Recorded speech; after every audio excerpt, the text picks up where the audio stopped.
"Oh my God," she said, stepping back from the Buick. "Your car smells like fries." Across the kitchen window, I noticed movement inside the house. Ethan had just come downstairs. He stood there for a second, watching through the glass, while holding a coffee mug halfway to his mouth. He heard her. He heard the tone. But he didn't say anything either. For a moment, the sentence just hung there in the morning air between us. The engine of my old 2012 Buick LaCrosse was still ticking softly as it cooled. A paper delivery bag sat on the back seat, folded neatly beside a thermal pouch I used for Uber Eats and Grubhub orders. The scent of fried potatoes and cooking oil drifted out with the cold March breeze. Olivia waved her hand in front of her face. "Seriously, Mom?" she muttered. "How do you even drive around like that all day?" I didn't answer. Olivia leaned closer to the car, then immediately leaned back again. "God, it's like a fast food truck in there," she said with a small laugh. The laugh wasn't cruel exactly, it was worse than cruel. It was casual, like the smell of my work. The thing that paid half the bills in that house was just an inconvenience she had to tolerate. For a few seconds I stood beside the open door with my keys still in my hand. I looked down at the steering wheel, at the faint grease marks that never quite washed out of the plastic trim. I closed the passenger door slowly. The latch clicked shut with a dull, final sound. Behind the window, Ethan shifted awkwardly and finally turned away from the glass. No one apologized. No one asked how my morning had been. At the time, I didn't say anything. But looking back now, that small moment in the driveway stayed with me longer than I expected, and it turned out to matter more than anyone in that house realized. My name is Carol Whitaker, and I'm 72 years old. If you're new here, take a second to subscribe to the channel. And tell me in the comments what city you're watching from today. I always like seeing how far these stories travel. Now let me tell you what happened. Every morning I wake up at 5 a.m. Not because I particularly enjoy being awake before sunrise, but because the breakfast delivery rush starts early around Naperville, and if you want the good orders, you have to be on the road before everyone else logs into the apps. I drive for Uber Eats and Grubhub. Most days I start before the bakeries open and finish sometime around early afternoon, then sometimes go back out again for the dinner rush if the orders are steady. People assume that when you're 72, you slow down. But houses, insurance, utilities, and groceries don't slow down with you. The truth is, I'd been doing delivery work for nearly 3 years, and the strange thing was I wasn't doing it just for myself. By the time I walked through the kitchen door that morning, Olivia had already moved on from the smell of my car. She was scrolling through her phone at the counter, half drinking a latte she must have picked up somewhere on the way home the night before. Ethan sat at the small breakfast table staring into his coffee like he was waiting for it to give him instructions for the day. Neither of them asked where I had been. Neither of them asked if I wanted coffee. They never did. Our kitchen looked exactly like it did most mornings: dishes stacked in the sink, a cereal bowl abandoned beside the toaster, and the refrigerator door hanging slightly open because someone hadn't bothered to close it properly. I stepped past them quietly and poured myself a glass of water. "You're back early," Olivia said without looking up. "Breakfast rush," I replied. "Makes sense," she said. "People always want greasy food in the morning." She said it casually, the same way someone comments on the weather. Ethan rubbed his eyes and stood up. "You using the car later?" he asked. "My car," I said. "Yeah, I might need it this afternoon." "For what?" He shrugged. "Just stuff." That was Ethan's favorite explanation for things. Just stuff.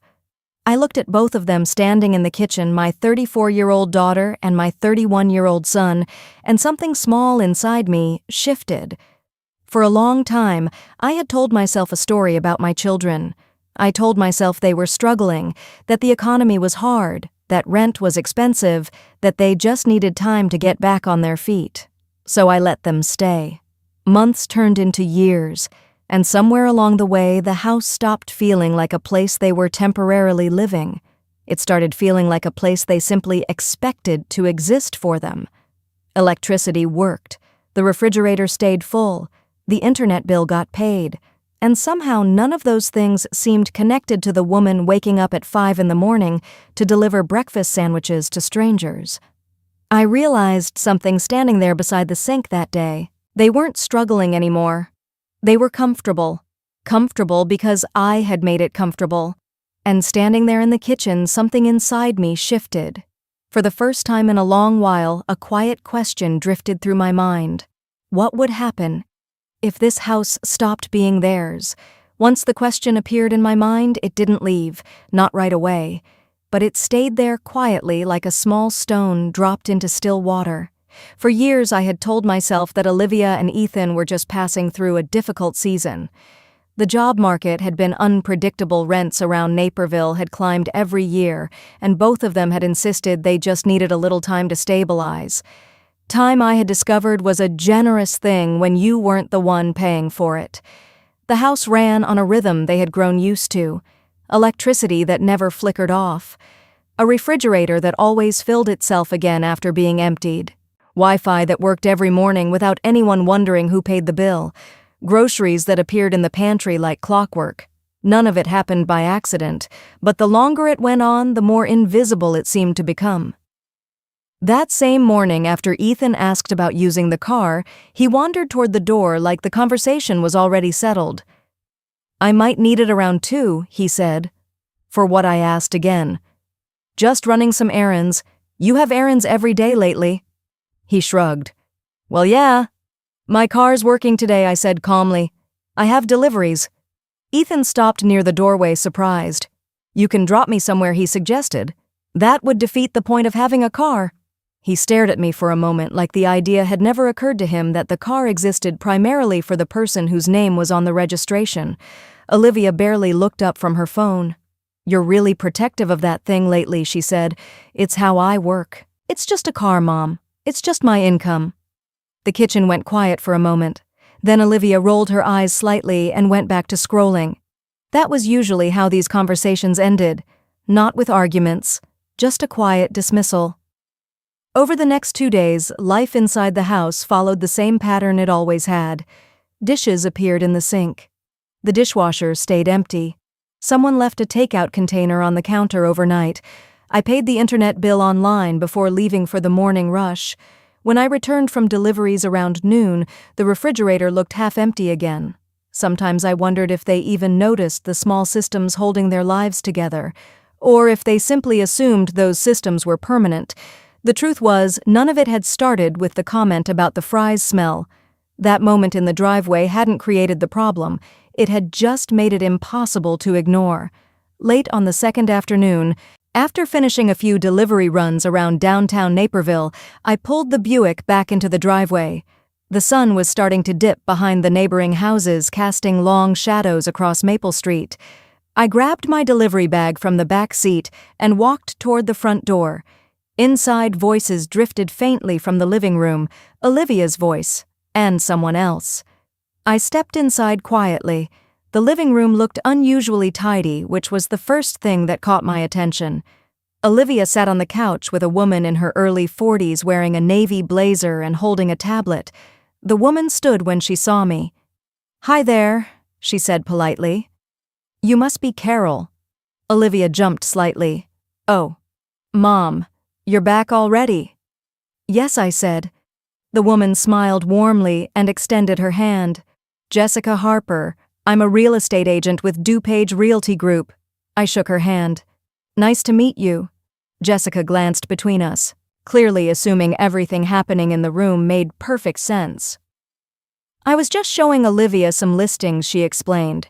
"She mentioned she's been exploring options in the Naperville area." I nodded slowly. Olivia sat forward quickly. "Yeah, we were just looking at what's out there." Jessica tapped her tablet and turned the screen toward Olivia again. "This one is actually a great example," she said. 3 bedrooms, updated kitchen, similar square footage to your current place." Olivia leaned closer to the screen. "Yeah, that's the kind of layout I like," she said. Jessica nodded. "With the equity situation improving across this neighborhood, a lot of buyers are starting to leverage existing property value." Olivia waved a hand casually. "Right, exactly. And eventually we'll have the equity from this house anyway." Jessica smiled politely, clearly interpreting that sentence the way real estate agents often do, as hopeful future planning. But the words landed differently in my ears. Not hypothetical, not hopeful. Assumed. like the house was already halfway hers. I looked at Olivia for a moment. She didn't seem to notice anything unusual about what she had just said. She simply kept scrolling through the listings Jessica showed her. For a few seconds, the room was filled only with the quiet tapping sound of the tablet screen. Then I spoke. My voice stayed calm. "When exactly were you planning to buy a house?" Olivia finally looked up. And in that moment, quietly inside my head, I decided something. 4 days. That was how long it was going to take. After Jessica Harper left that afternoon, the house became strangely quiet. Olivia retreated to her room with her phone, and Ethan disappeared upstairs not long after. The living room still smelled faintly of the citrus cleaner Olivia had used earlier, like someone had tried to make the house look more presentable for a guest who hadn't quite understood what she was walking into. I didn't say much after asking Olivia that question. She had answered vaguely. "Not anytime soon," she said with a shrug. "We were just looking. Just looking." That phrase stayed with me. Later that evening, I carried a small plate out to the back porch. The air had cooled after sunset, and the quiet of the neighborhood settled gently over Maple Street. Somewhere down the block, a dog barked once, and then fell silent again. On the plate sat a slice of lemon tart I had picked up from a bakery during my morning deliveries. It had been meant as a small treat for myself. I sat down in the old wooden chair near the porch railing and took a bite. The tartness hit first, followed by the soft sweetness of the filling. For a moment, I simply looked out at the backyard. 30 years earlier, when I first bought the house, the yard had been little more than uneven grass and a single crooked maple tree leaning toward the fence. I remembered standing there with a shovel the summer after we moved in, planting the first row of rose bushes along the fence line. Olivia had been 6 years old. Ethan had been 3. Back then, the house had felt enormous to them. 3 bedrooms, a small finished basement, a kitchen big enough for birthday cakes and school projects. It wasn't a mansion, but it had been ours. Over the years, every room in that house had quietly accumulated pieces of our lives. Scratches on the hallway wall from moving furniture, a faint mark on the kitchen ceiling from the time Ethan tried to bounce a basketball indoors, the dent in the garage door from Olivia learning how to ride her bike. Those things were still there, even if no one else seemed to notice them anymore. After finishing the lemon tart, I went back inside. The house was quiet again. I walked down the hallway toward the small closet near my bedroom and reached for a shoebox on the top shelf. The cardboard had softened slightly with age. Inside were the documents I had kept for decades: insurance papers, old tax statements, and the deed to the house. I sat on the edge of the bed and unfolded the document carefully. The ink had faded slightly, but the line near the bottom was still perfectly clear. Owner Carol Whitaker. Just one name. Mine. For a long time, I had never thought much about that detail.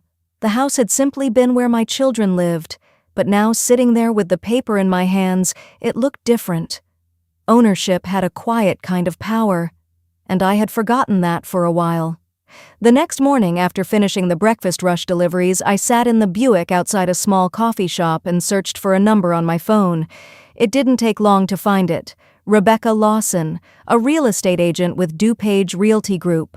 Her reviews online were straightforward and practical, the kind that mentioned efficiency rather than charm. I pressed the call button. She answered after the second ring. Rebecca Lawson speaking. "Hello," I said. "My name is Carol Whitaker. I have a question about selling a house." There was a brief pause.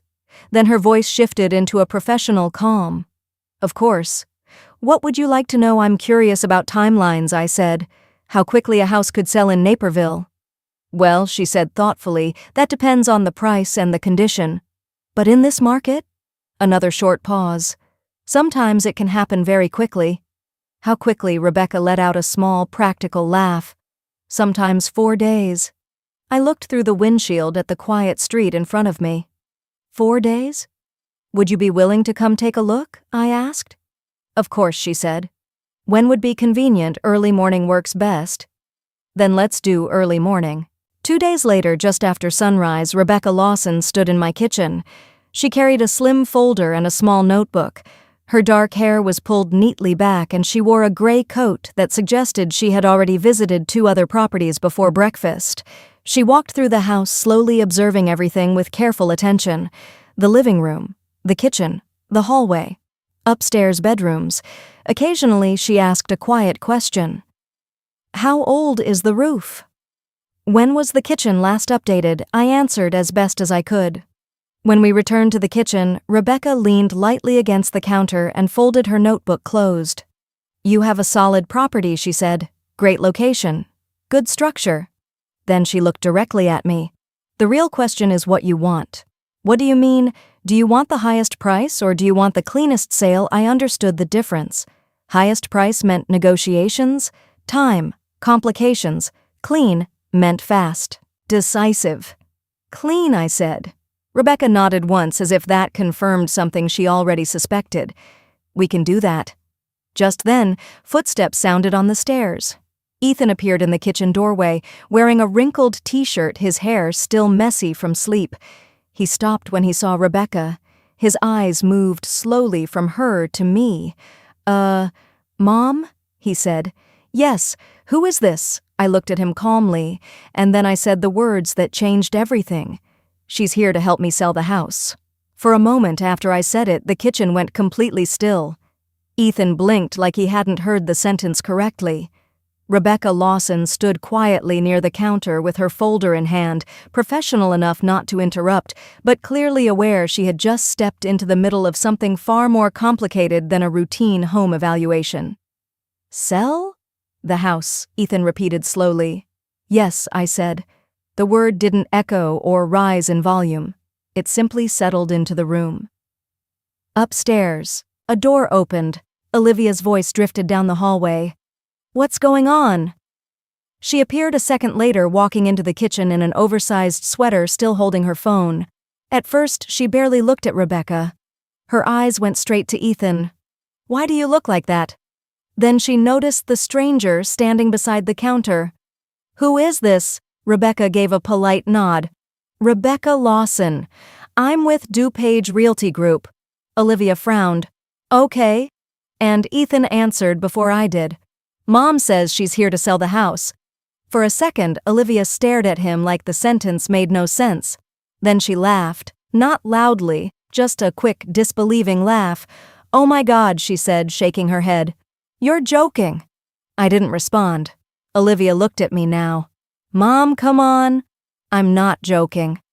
Rebecca shifted slightly, but stayed silent, giving the conversation space to unfold. Olivia crossed her arms. "You can't just randomly decide to sell the house. It isn't random. It kind of is." Ethan stepped forward. "Mom, maybe we should just talk about this. We are talking about it." "No, I mean actually talk," he said. "Like, figure things out." I leaned against the edge of the counter and folded my hands calmly. "You're both adults," I said. "You know how houses work." Olivia scoffed. "Yeah. And this is our house." "No," I said gently. "It's the house you live in." Silence stretched across the kitchen. Olivia rolled her eyes. "This is dramatic." Rebecca looked politely down at her folder, pretending to study something on the page. "Dramatic would be yelling," I said.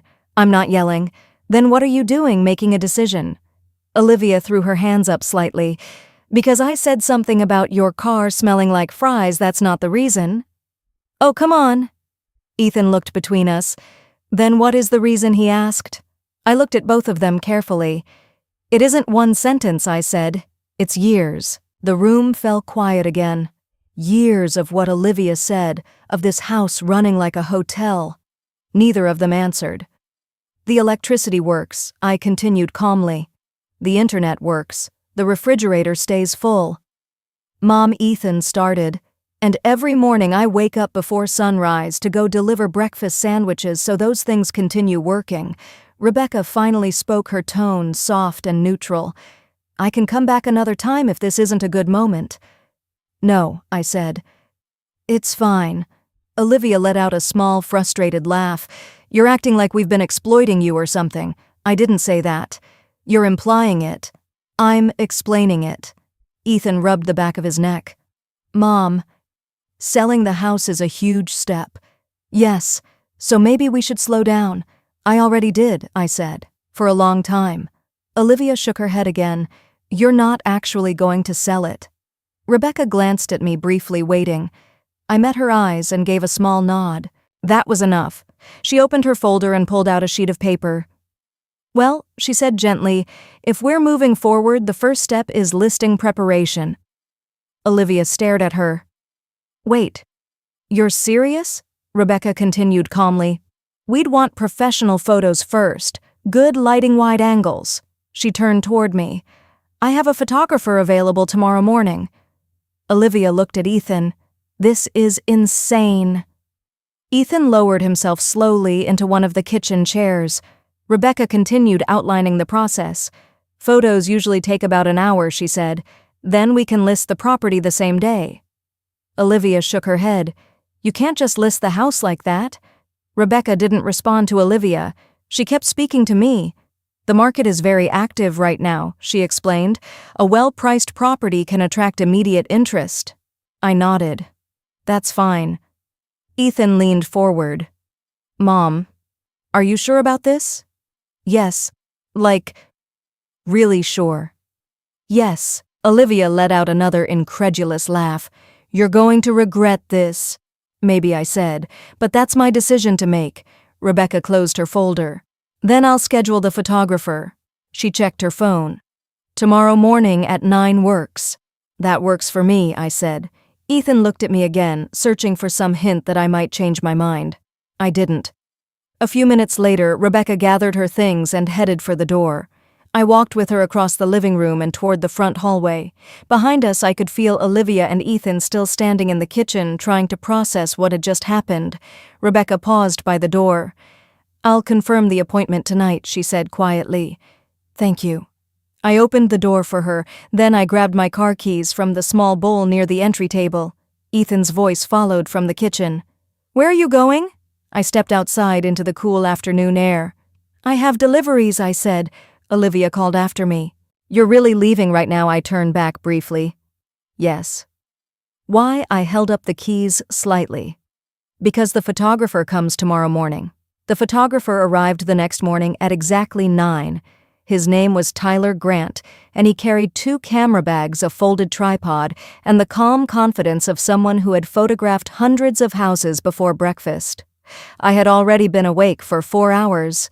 By the time Tyler knocked on the door, I had finished the early delivery rush and returned home with a quiet sense that something important had already begun moving forward. Olivia opened the door before I could reach it.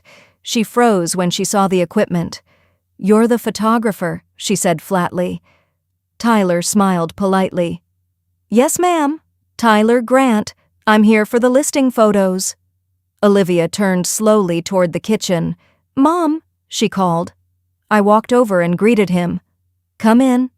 Behind me, Olivia stood with her arms crossed, watching the bags come into the living room. Ethan appeared from the hallway a moment later, still half awake, but clearly aware something was happening. What's all this? He asked. Photos, I said. Tyler was already setting up his tripod. Shouldn't take more than an hour, he said cheerfully.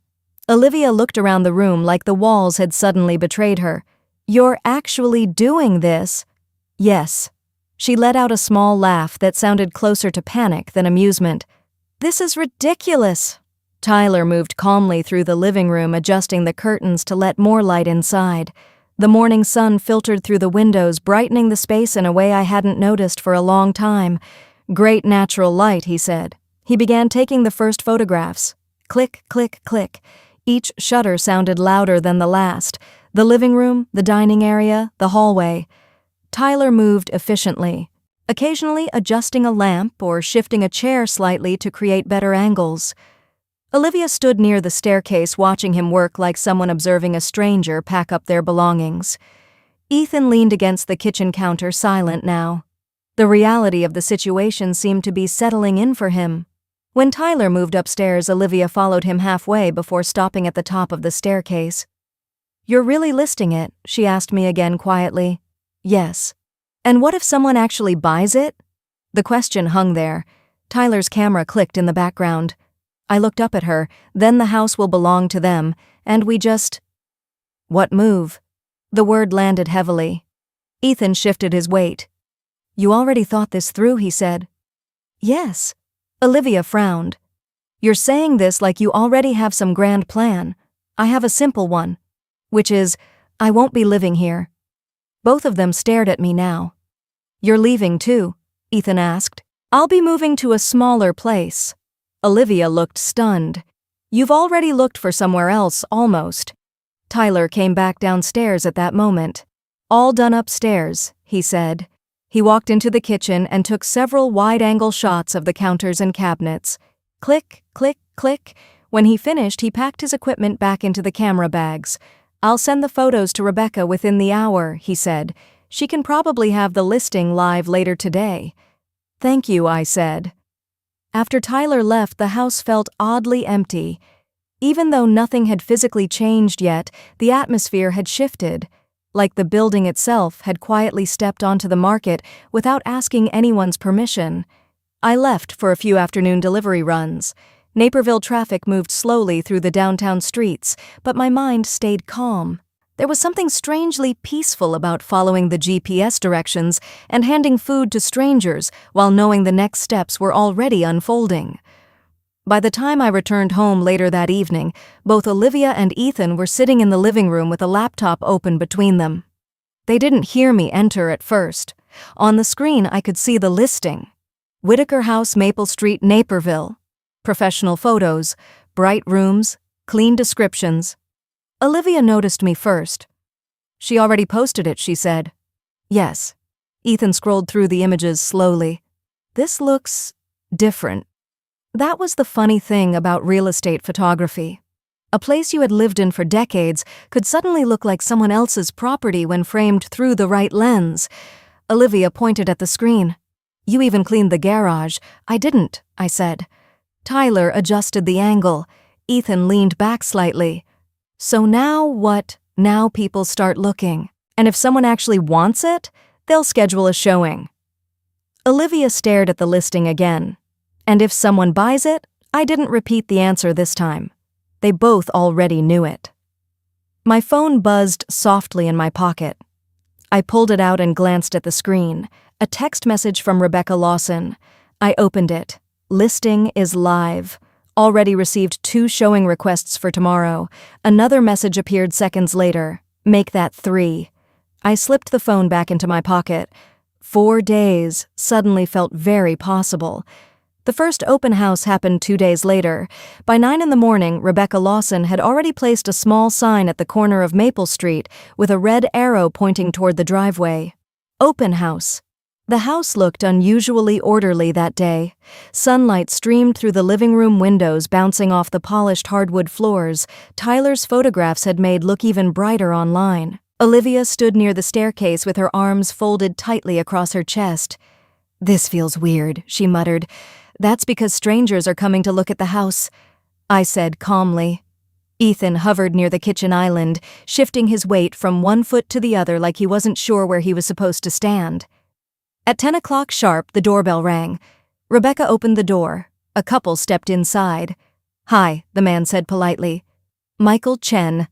And I'm Aisha Patel, the woman added. Rebecca greeted them with the warm professionalism she seemed to carry everywhere. Welcome in. Michael and Aisha walked slowly into the living room, glancing around with the quiet curiosity of people imagining themselves living somewhere new. It's a great layout, Aisha said. Michael nodded. Good light. They walked through the dining area and into the kitchen, opening cabinets, examining the counters, asking Rebecca practical questions about the neighborhood. Olivia watched them with visible irritation.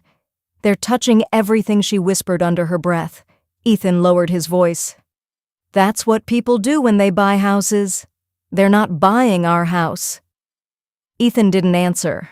More people arrived 15 minutes later. A young couple with a stroller. Then another pair in their 40s. Shoes shuffled across the hardwood floors. Voices drifted from room to room. The house suddenly felt smaller, as if the walls were shrinking under the weight of strangers, imagining different lives inside them. Olivia followed one group upstairs, clearly uncomfortable with the idea that someone might inspect her bedroom. Ethan stayed downstairs but looked increasingly uneasy as the morning progressed. Rebecca moved easily through the rooms, answering questions, pointing out upgrades, mentioning the quiet street and the proximity to downtown Naperville. Around 11:30, she approached me quietly near the kitchen doorway. "Carol," she said softly. "Yes, could you step outside with me for a moment?" I nodded. We walked out onto the front porch together. The cool spring air carried the faint scent of fresh-cut grass from a nearby yard. Rebecca closed the door behind us. "So," she said, glancing down at her phone. "That didn't take long." "What didn't?" She turned the screen toward me. 3 email notifications were visible. "Offers," she said. I looked at the screen. "Already? That was fast." Rebecca nodded slightly. "The market is very active right now." She scrolled through the messages. "One is at asking price." She paused. "The second is slightly above." I watched her face carefully.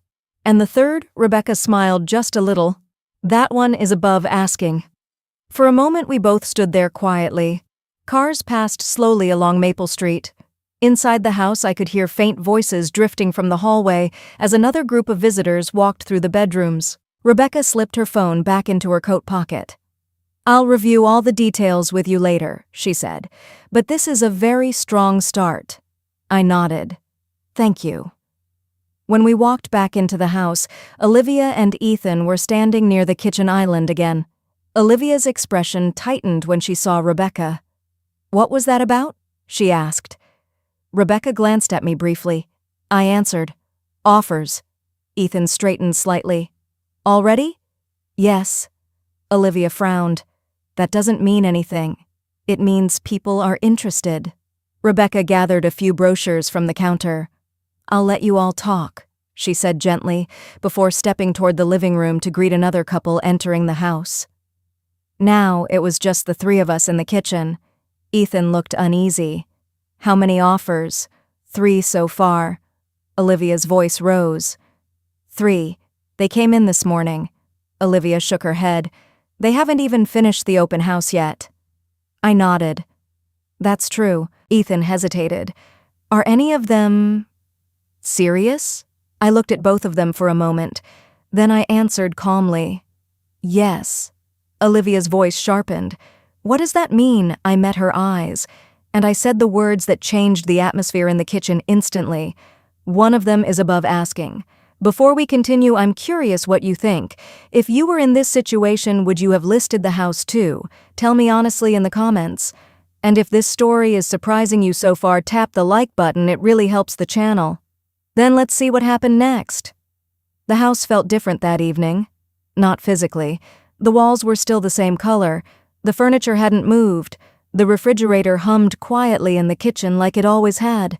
But something underneath the routine had shifted. Olivia spent most of the afternoon pacing between the living room and the kitchen with her phone pressed to her ear. At first I didn't hear the whole conversation, just fragments. "This can't be legal." "Yeah, but we live here. She can't just sell it without telling us." Then a name surfaced that I hadn't heard in years. "Daniel, you're a family attorney," Olivia said sharply into the phone. "There has to be something." Daniel Brooks. He had been a friend of a friend years ago, a family and estate attorney who occasionally handled inheritance disputes and property questions. I was sitting at the kitchen table when Olivia walked past me toward the front porch to continue the call. She didn't lower her voice. "She's basically forcing us out," she said. "Doesn't that count as something legally?" The porch door closed behind her. Ethan stood near the sink, staring at the counter. "You knew she was going to call a lawyer," he said quietly. "Yes." "And you're not worried?" I shook my head. "No." "Why not?" "Because I had already looked at the deed. Because the paperwork had been clear for 30 years. Because the house had always been legally simple, even if emotionally complicated." But instead of explaining all that again, I just said, "Some questions answer themselves." Ethan didn't seem convinced. He rubbed his hands together nervously and looked toward the porch where Olivia was still talking loudly into the phone. The call lasted nearly 40 minutes. When she finally came back inside, her expression had hardened into something closer to anger than confusion. "Well?" Ethan asked. Olivia dropped her phone onto the kitchen counter. "He says she can do it." Ethan blinked. "What she can sell the house," Olivia said bitterly. "Legally, it's entirely hers." Silence filled the kitchen. Olivia crossed her arms tightly. "He said unless our names are on the title, we don't have the authority to stop it." Ethan looked at me slowly. "You already knew that." "Yes." Olivia let out a frustrated laugh. "So that's it," she said. "You just pull the rug out from under us? I'm selling my house. It's been our home too." "Yes. And that means nothing." "It means a lot," I said calmly. "But it doesn't change ownership." Olivia shook her head and stormed toward the hallway. "This is unbelievable." Her bedroom door slammed seconds later. The house fell quiet again. Ethan remained standing near the counter for a long time without speaking. Finally, he looked at me. "You knew this was coming." "Yes." "How long?" "A few days." Ethan nodded slowly. He didn't argue. He didn't accuse me of being unfair. Instead, he walked over to the kitchen table and sat down heavily. "I guess we pushed things too far," he said after a moment. I didn't answer, not because I disagreed, but because it was the first honest sentence anyone in the house had said in days. Later that evening, I left for a short delivery shift. The dinner rush in Naperville had been steady lately, and the familiar routine of picking up orders and following the GPS through quiet suburban streets gave my mind space to settle. When I returned home around 9, the lights in the living room were still on. Ethan sat at the coffee table with his laptop open.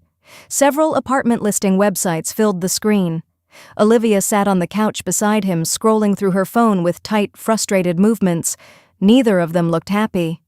"You're back," Ethan said. "Yes." He gestured toward the laptop. "I've been looking at apartments." Olivia scoffed. "We shouldn't have to." Ethan didn't react to that. Instead, he kept scrolling. "Deposits are crazy," he muttered. "First month, last month security." Olivia shook her head. "This is ridiculous." Ethan finally looked up at her. "You called a lawyer." "So he said we can't stop the sale. That doesn't mean we have to just accept it." "What do you want to do?" Ethan asked quietly.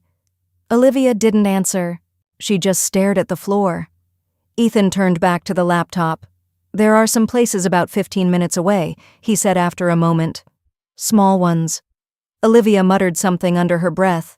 Ethan sighed. Then unexpectedly he laughed once, a short, tired sound. "You know what the worst part is?" "What?" Olivia said.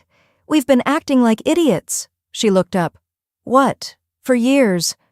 Olivia's expression hardened. "Speak for yourself." Ethan shook his head. "No. Both of us." He gestured around the living room. "We've been living here like nothing costs anything." Neither of us spoke. He continued, scrolling through apartment listings, studio, 1 bedroom, rent estimates, security deposits, reality. Outside, the streetlights along Maple Street flickered on one by one. Ethan stared at the laptop screen for a long time. Then he slowly closed it. He walked over to the front window and looked out at the quiet street. His voice was softer when he spoke again, almost thoughtful. "What happens," he said quietly, "when the house actually sells?" The next morning, I woke up before the alarm. For years, my body had learned the rhythm of early mornings deliveries before sunrise, quiet streets, coffee shops just unlocking their doors. But this time, something felt different before I even stepped out of bed. Voices.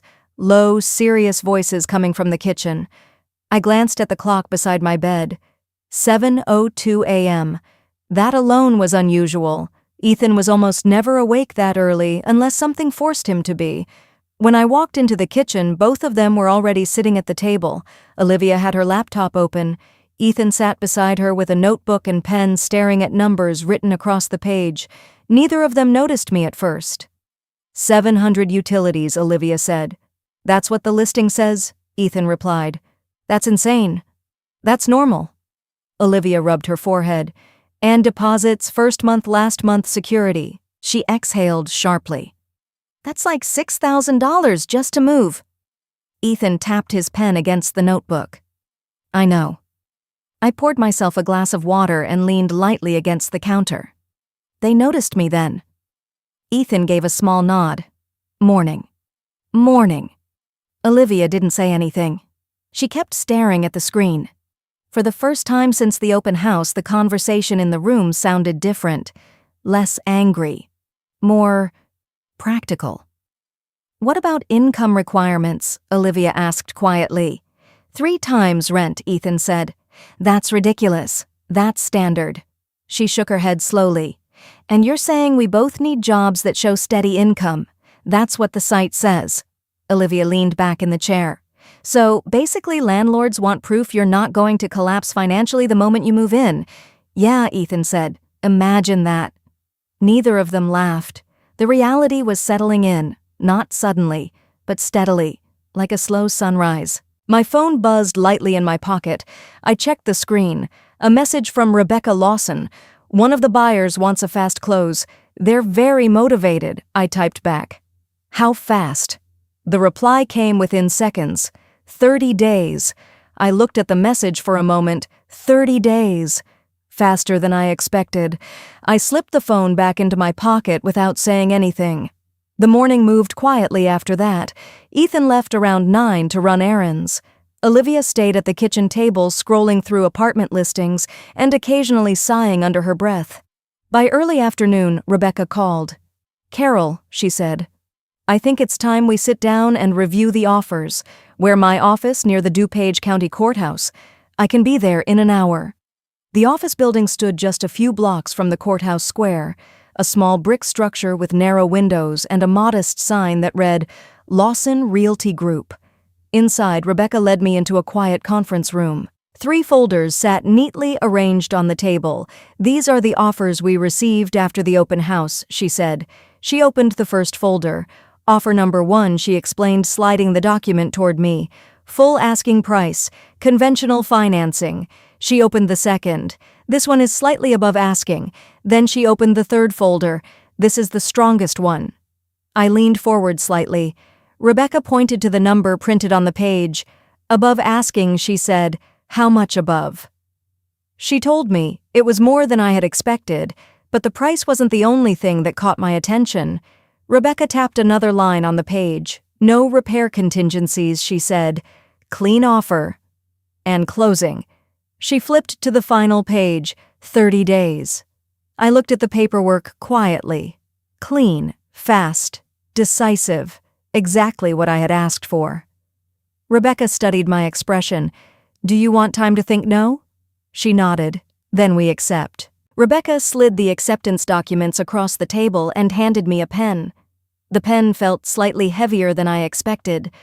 For 30 years, the house had existed in my life as something permanent, a structure, a routine, a place where birthdays happened and children grew up. But permanence is sometimes just habit wearing comfortable clothes. I signed the first page, then the second, then the final acceptance form. Rebecca gathered the paperwork and placed it neatly back into the folder. I'll send this to the buyer's agent right away, she said. And after that, once they sign the house becomes under contract. The phrase sounded strangely final. I drove back to Maple Street slowly. Late afternoon sunlight stretched across the quiet neighborhood. When I walked into the house, Ethan and Olivia were both in the living room. The laptop sat open again on the coffee table. Neither of them looked up immediately. I set my car keys down in the small bowl near the door. Then I said the sentence that changed the future of that house. The house is under contract. For a moment after I said the words, no one spoke. The house is under contract.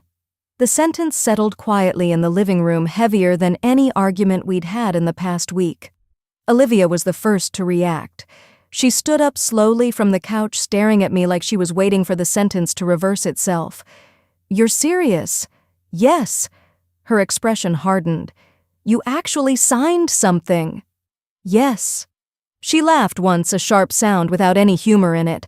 Wow. Ethan leaned forward in his chair. How fast? 30 days. That made Ethan inhale sharply. Olivia's reaction was different. She didn't look shocked anymore. She looked angry. Fine, she said suddenly. Sell it. No one answered. Olivia picked up her phone and paced across the living room. But when this whole thing blows up, she added, pointing vaguely toward the walls around us. Don't expect me to come back and help fix it. I watched her quietly. I'm not expecting that. She shook her head again and walked down the hallway toward her room. A few seconds later, the door slammed. The house went silent. Ethan leaned back in his chair and stared at the floor. Well, he said softly, I guess that's real now. Yes.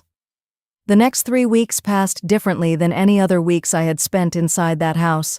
Not dramatic, not chaotic, just gradual. The house began to change. At first it was small things, one drawer empty, then another, a cardboard box appearing near the staircase, another beside the hallway closet. Every few days something else disappeared quietly into packing tape and labeled lids. The house didn't collapse overnight, it faded, one drawer at a time. Ethan changed the most during those weeks. He started waking up earlier.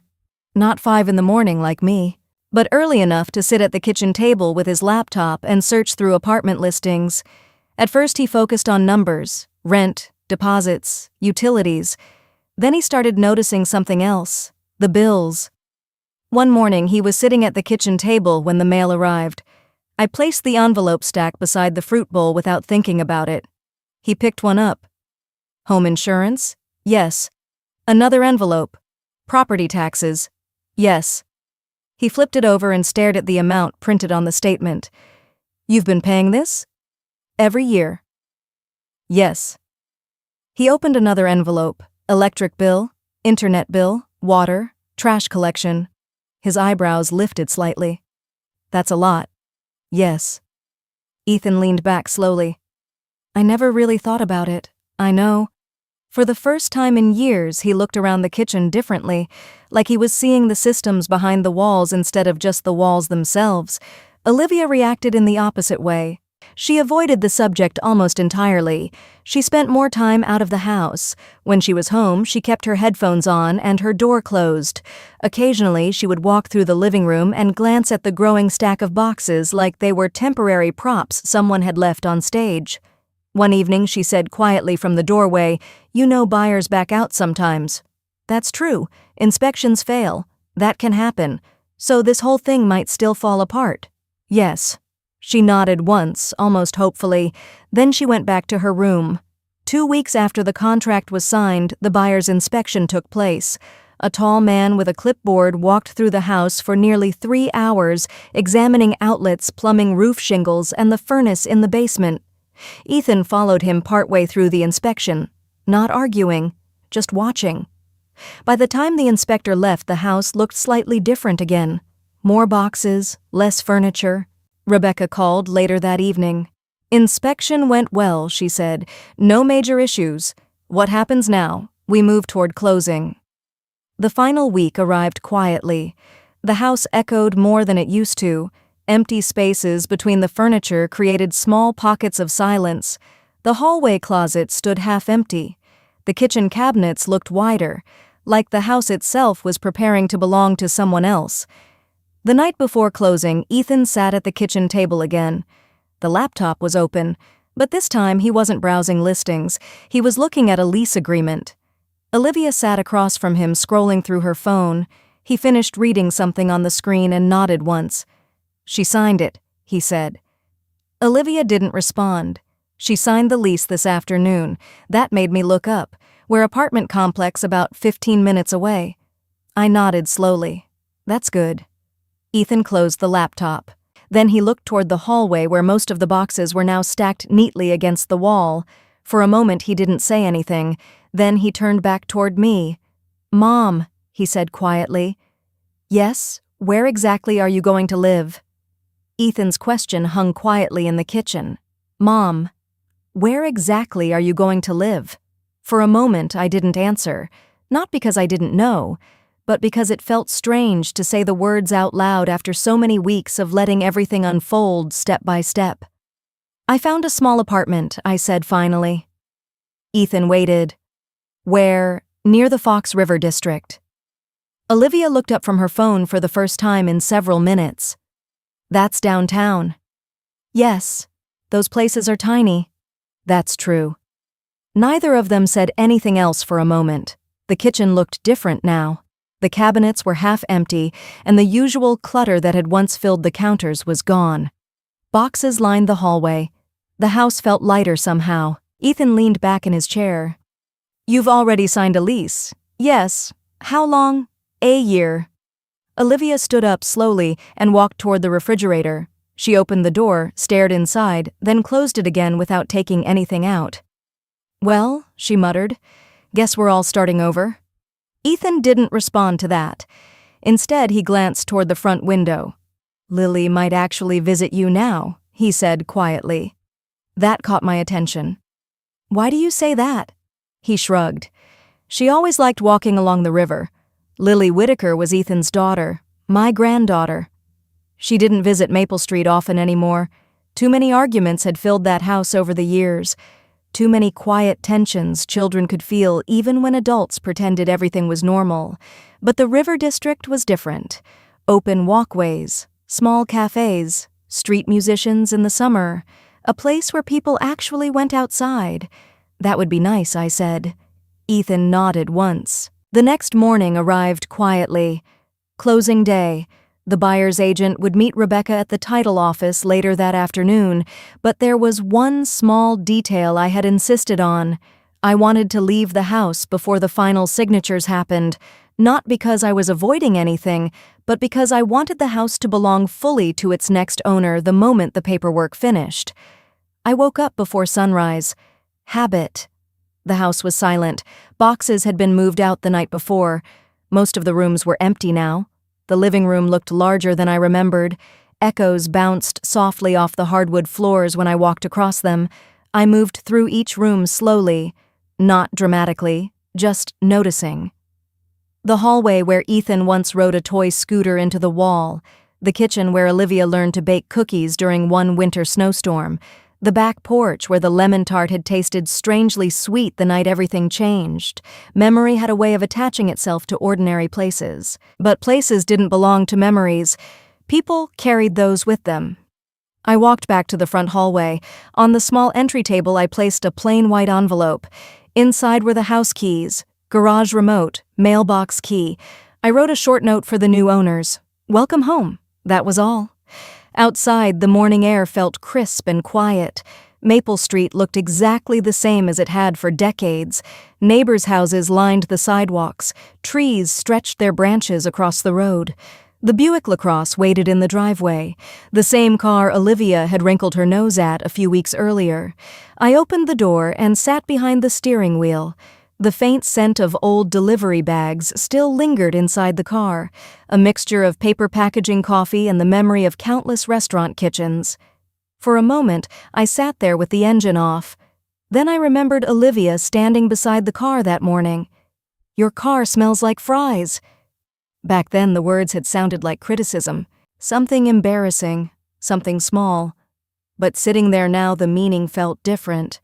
That smell had paid the electric bill. It had paid the insurance. It had paid the groceries that filled the refrigerator for years. And it had quietly bought something far more valuable: freedom. I started the engine. The Buick rolled slowly down Maple Street one last time. The drive toward downtown Naperville took only 15 minutes. Morning sunlight reflected softly off the storefront windows as I turned toward the Fox River District. The apartment building stood just 2 blocks from the water, nothing fancy. 3 floors, brick exterior, balconies overlooking a narrow, tree-lined street. I parked in the small lot and carried my single suitcase upstairs. The apartment door opened with a quiet click. Inside the space was simple: a small living area, compact kitchen, 1 bedroom, and a sliding glass door that led to a narrow balcony. I set the suitcase down and walked toward the glass door. Outside, the Fox River moved slowly through the center of the city. Morning light shimmered across the water. A few early walkers passed along the river path. For the first time in a long while, the air felt completely quiet. No tension in the walls, no arguments waiting in the next room, just space. I stepped out onto the balcony. The breeze carried the faint scent of water and spring air. Somewhere down the street, a cafe opened its doors for the morning crowd. I rested my hands lightly on the railing and looked out over the river. For 30 years, I had believed the house on Maple Street represented stability, security, a foundation for my family. But houses were just buildings. The real foundation had always been something else, the ability to stand up for yourself when silence stopped working. I hadn't lost a home. I had simply taken back the life that was already mine, and strangely enough, it felt lighter than I expected. Now I'm curious what you think. Was selling the house the right decision, or should Carol have kept it and continued helping her children, even if it meant sacrificing her own peace? Tell me your honest opinion in the comments. If this story moved, you take a moment to like the video. Share it with someone who might understand this situation. And if you enjoy stories like this, subscribe to the channel so you don't miss the next one.